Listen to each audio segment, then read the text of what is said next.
getting into our first segment of the day, talking about last night's NBA games. We are going to start out west with the finals rematch that took place as the Miami Heat visited the Denver Nuggets.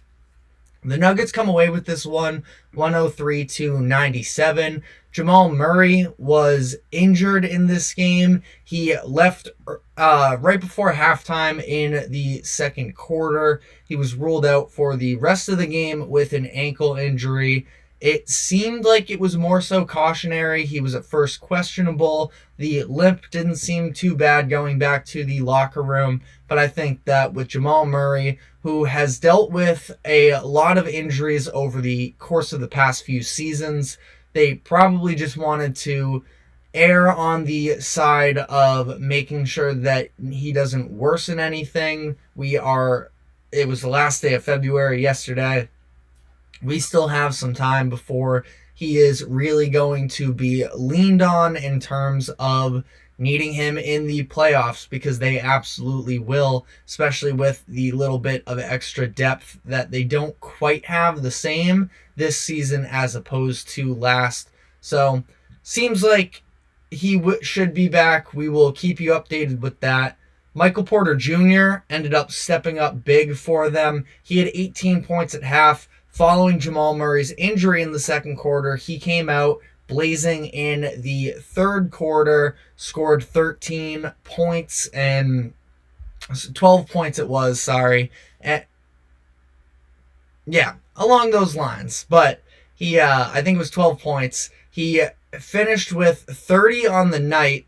He did so all of his scoring in the first quarter, and then he did end up going scoreless in the fourth, which was part of a bigger deal for the Nuggets, where the team as a whole just really struggled to hold on to the ball. A lot of turnovers for them, and they allowed the Heat to sort of climb their way back into this game because the Nuggets led the entire night. They entered the fourth quarter up 16 points, and the Heat did rally to make it a 2-point game with just a little bit left in the game. The Heat never had the ball with a chance to tie the game or win, but they did get it down to 2 off of a Jimmy Butler layup with 11 seconds. That was the closest the game had been since early in the second quarter. So for me, as I was experiencing watching this game, now the fourth quarter, yes, the score did end up getting closer, but I had a moment there in the third quarter where I had a little bit of deja vu. Just kind of brought me back to the finals in June, where it felt like the Nuggets were just in a different class than the Heat are. The Heat did not lead in this game ever, and it's not that they were blown out. Again, they ended up making this one close, but I don't think it really felt like they were a threat to win this game. I just had faith in the Nuggets all through that fourth quarter, even as things were unraveling a little bit. It was going to be Jokic hitting a big shot if they needed it, and he did do so on one instance. Bam Adebayo actually responded. I thought he was very good in this game, but I don't know. It was just sort of my experience watching, and Michael Porter Jr. said the game had a playoff vibe to it. So who am I to make those types of judgments more so than the players that were actually out on the court? But I don't know. To me, it just kind of felt like the Nuggets were on a different level last night. And I think that that's more of a statement about the Nuggets than it is the Heat.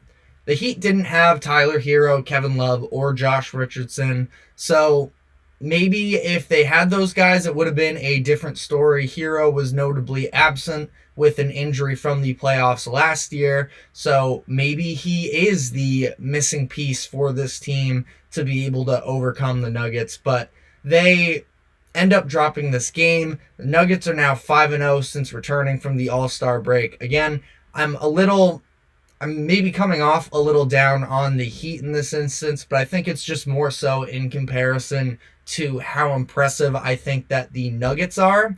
And the Heat are also playing good basketball. This snaps a winning streak for them. So, two teams that we should definitely be expecting to see gearing up for real playoff runs. The next game I have on the list here is the Spurs versus the Nuggets, or the Spurs versus the Thunder, and specifically getting a good matchup finally between Victor Wembanyama and Chet Holmgren, the two top rookies. I know Chet was drafted in 2022 but missed all of last season. So the two top rookie of the year candidates for this season. Up to this point in the year, they had played twice, and both times the Thunder had demolished the Spurs. We did get a very entertaining, at least fourth quarter individually between Chet versus Wemby in the fourth quarter of that game that took place in late January. We saw some real competitive fire as well between these two players. I think that they understand what this is sort of shaping out to be and the importance of the matchup between the two of them. They are these two, they've been described as all types of things, aliens, unicorns, whatever you want to put it. They are 7'2" and above. They are ball handling, playmaking, doing incredible things on both sides of the court. And I think they understand the gravity of how important these two are. And in this matchup, we actually saw the rest of the Spurs team show up to compete as well.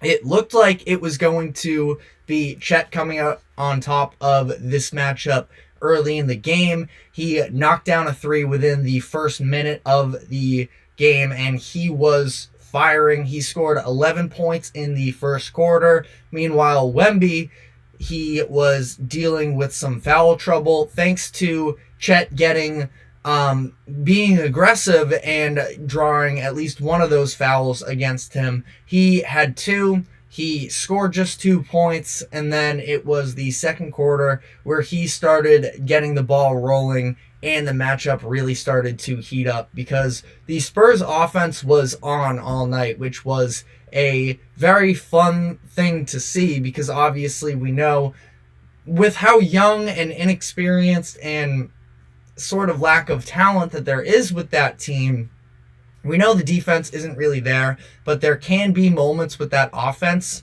and it was just a matter of, well, are they going to have the discipline to stick with it through the course of the game?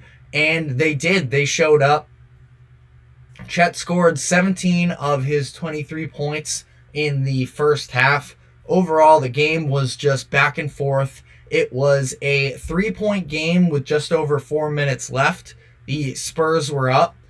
Then from that point on, the Spurs were able to handle the Thunder. There were some key moments from Wemby in this one where he knocked down a couple of threes, and then he had a huge block on a Chet jumper as the Spurs were pulling away here. Chet did have a very nice play, I thought, at one point, starting at the top outside on the perimeter. He drove in and kicked out, I think it was to Jalen Williams, who knocked down a three that was big at the time to respond to one of Wemby's threes.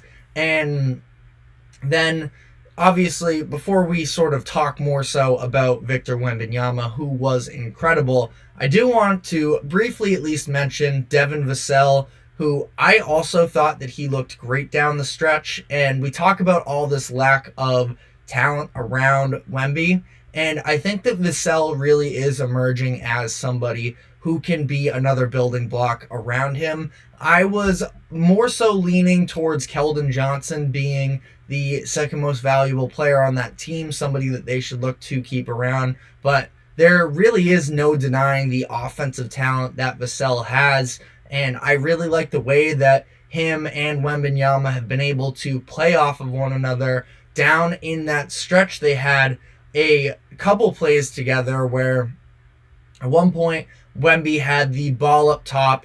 He had a dribble handoff where he gave it to Vassell, who curled around Wembanyama, got to a mid-range, and just had a wide-open jumper based off of the space that Wemby was able to create with the screen off of the dribble handoff. So he knocked that down. There was another play where Vassell was the ball handler. He and Wemby ran a pick and pop that got Wemby a wide open 3 look that he hit.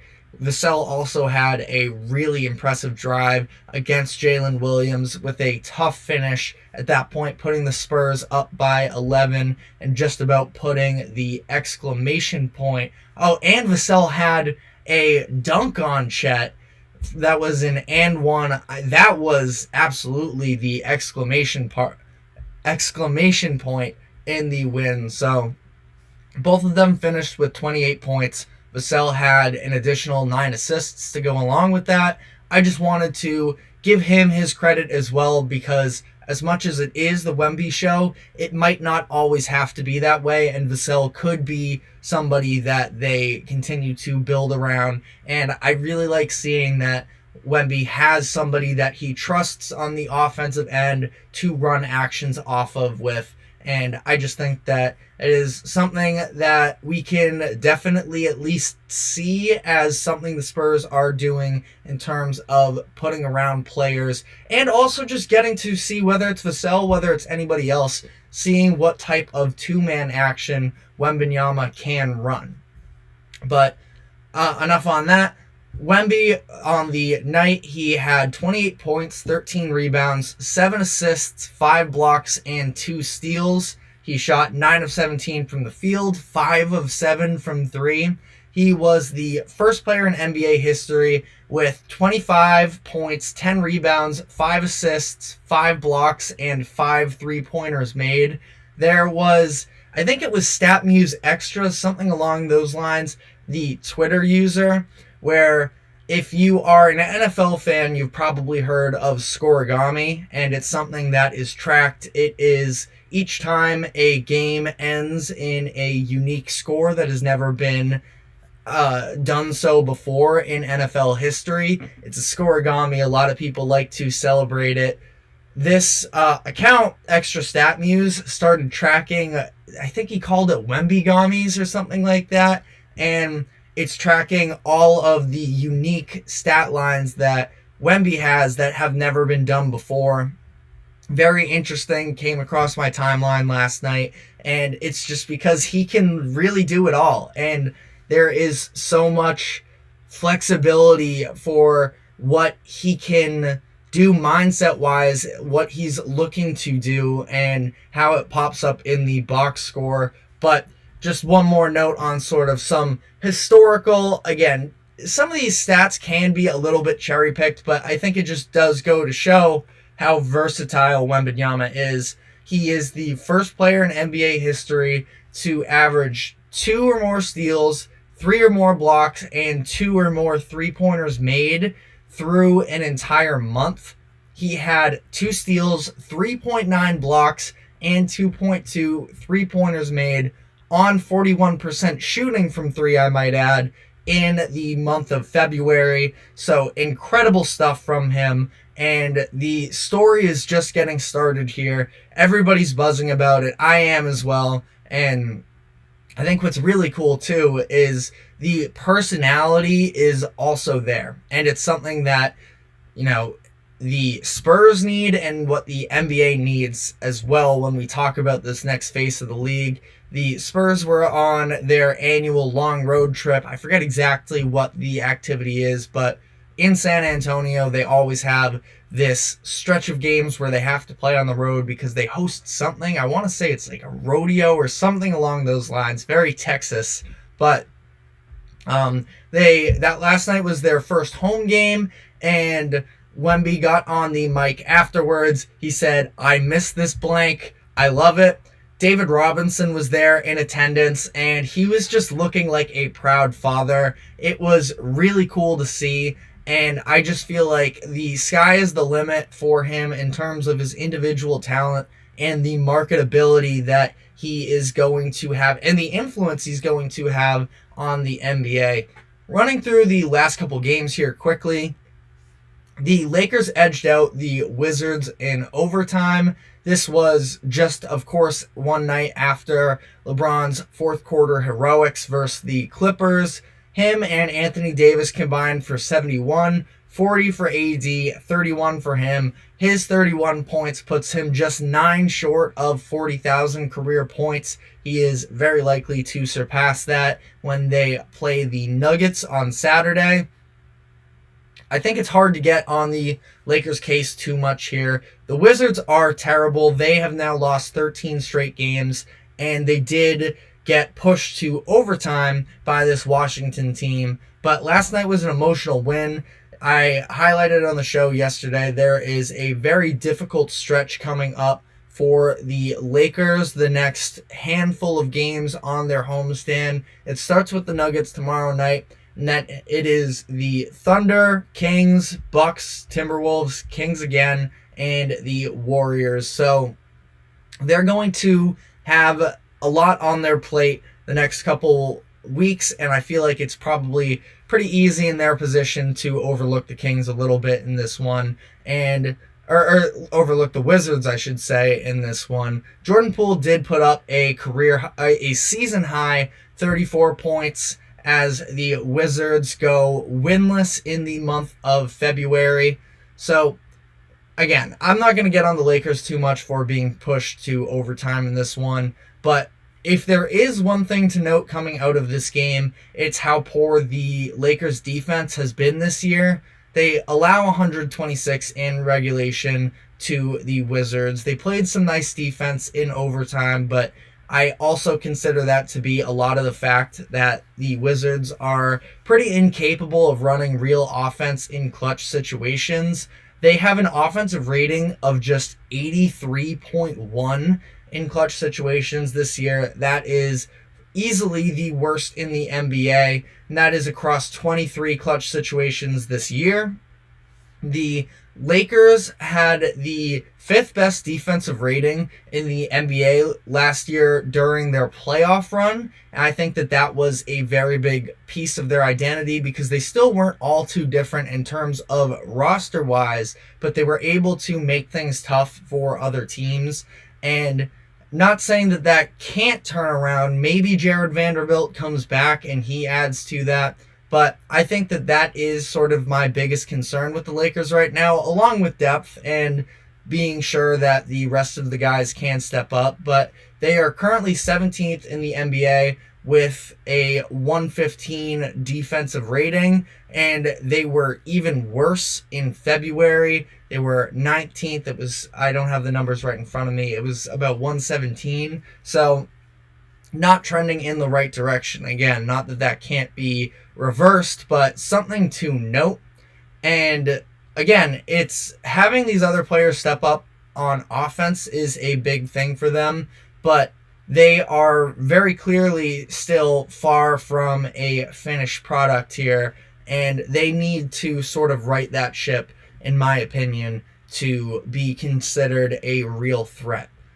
Last 2 games here, just quick highlights. The Warriors have now won 10 of 12 games against the New York Knicks last night, who, again, the Knicks, they are dealing with a lot of injuries, so they are really staggering currently and dropping a little bit in the standings, but I don't feel like I can judge them fully until we see OG Anunoby back, until we see Julius Randle back.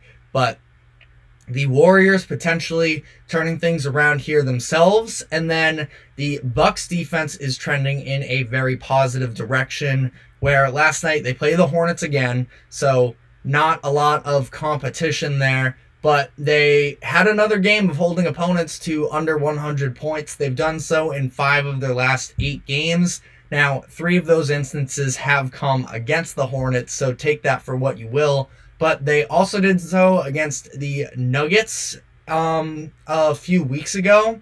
So at the end of the day, I don't know. We'll have to see with the Bucks. I think that they are taking steps in the right direction in terms of defense, but we need to see it happen, I think, against a little bit of elevated competition, and we need to see some consistency with it as well. But that is all we have right now for the first segment. We're going to be taking a break, and when we come back on the other side, we will be talking about Joel Embiid, who spoke to the media yesterday, and we will talk about the idea of him potentially coming back for the playoffs. So stick with us, and we will be right back.